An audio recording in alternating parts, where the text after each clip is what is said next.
rabbis of yesteryear. Now we're on the 9th of Adar, Tet Adar, marks the Hilula of a really great rabbi. His name was Rabbi Yitzchak Hadad Z'tl Tzadik Libracha. Now it was reported over he was actually born in Algiers. Actually came from great rabbinic auspices in of itself, and I believe he was born in English year 1670. He was born in, and remember at that point in time, Algiers had a many great Torah and Jewish community in of itself. I believe he would actually move to Tunisia, to Jerba. Jerba was another capital city of Torah, and this was in order to learn Torah in specific various different Torah academies in of itself. He would write while he was learning Torah a lot of chidushim, with the various different novelties that he would learn and the teachings that he heard. He would actually write it down into manuscript form and take notes the whole time. He had this gifted pen in of itself from many of the great sages, and he was, let's just say,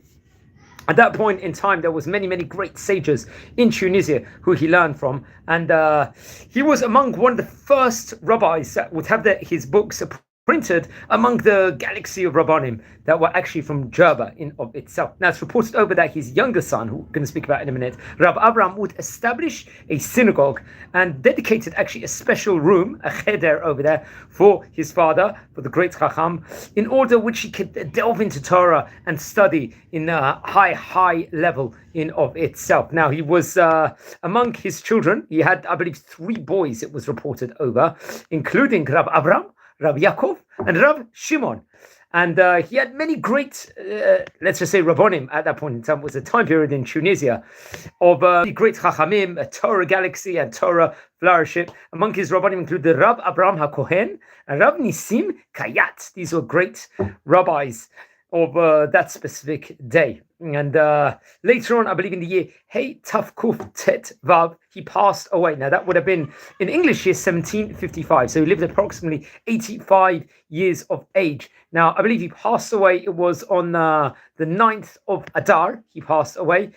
Somewhere else actually wrote down that maybe it was on the 19th of Adar, but I'll have to double check that in of itself. Now he left the great Torah books. Let's explore some of the works that he actually wrote, including the Zera Yitzchak, which was a great work. The Karnei Ra'am, which was a Perush on Rashi, and Ram al on the Torah in of itself, which was an outstanding book. I think it was published actually in the year 1765 in Livorno, if I'm not mistaken. Remember, Livorno had like a main printing house and a printing company over there. I think it had many great rabbis would speak about it. It had nearly 200 pages.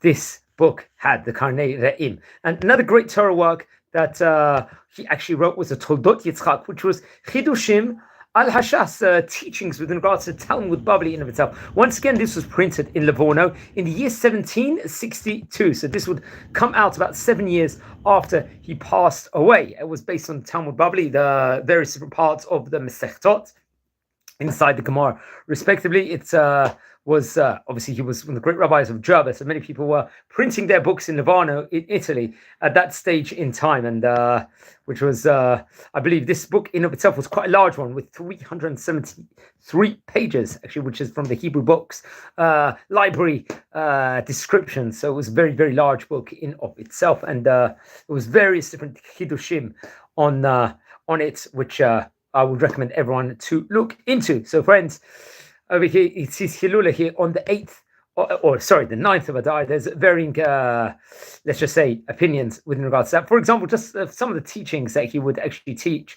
inside the books. For example, in the Zera Yitzchak book, the seed of Yitzchak, he would teach like to divide up Torah to all his sons with regards to it. There's another teaching, for example, inside the Torah book of the Zera Yitzchak, where it actually states over here, it says, Melamed Yisrael Knayar Chachadash Asui Biblaim V'Naaseh B'Riyah Chadasha. This is another interesting Torah thought. Another one from the Zera Yitzchak, Noten Ta'am Le'omrim Lemet Lecha B'Shalom Sho'olech B'Shlemut Sheyesh Bo. Another very great line, let's just say, in of itself, from another one of his teachings from the Zera Yitzchak, I think in the 15th page, where he would actually say, Melamed Mash Lakach Yaakov Ma'avnei Hamakom Leramuz sha'ikar ha'achdut, talking about the message from the story of Jacob and the ladder, which we learn about in Parshat Vayetzeh, within regards to how those stones which you actually sleep on, as we learned about at the start of that parsha, will actually unify together, and it's symbol of, let's just say, achdut, the importance of unity for Am Yisrael, how important actually the message is. And another teaching from the Karnei Ra'am, the other book we spoke about, Melamed minhago miktonoto lerushum kol davar chidush kedei sheyeh zachor. Like, in order how one should write down the various different chidushims and teachings and novelties that they learn, so that they're not going to forget it at a later stage. You'll be able to do chazar, and it's going to be very, very important. Another teaching from the Zera Yitzchak from the 55th page, just to give over. Lamad hasachal noten pruta achat laoni vevad shiten bederech haskala. So he's just teaching about the importance of even giving a small amount, let's just say, to the poor. You know, how important one of the mitzvot inside the Torah of charity is in of itself. So he's teaching many different ethical teachings, let's just say, inside this Torah colossal book, which of the Zera Yitzchak, which I recommend everyone to actually look into, to actually get it down. And about there's a reward, or even for giving to the poor people that in the vicinities, even if it happens to be a small amount, that the reward, how important it is. So these are various different selections of teachings that actually, let's just say, over here. And I would recommend everyone to look into his books. Don't forget to light candles in his memory. Now, according to most opinions, I see over here, it was the 9th of Adar. According to another opinion, he passed away, I see, on the 19th of Adar also, but that will be, I'll have to confirm on that. Now, friends, we are a community over here. We're learning about the great rabbis of yesteryear. We've already covered about 800 rabbis in this series over here. Please subscribe to the channel. We're on more than 6,000 subscribers. If you happen to be descended from any of these great chachamim, please send me an email or a comment. I would love to hear more. We're an online encyclopedia here. So wishing you well, blessings from Israel, and Shabbat Shalom, and take care, everyone.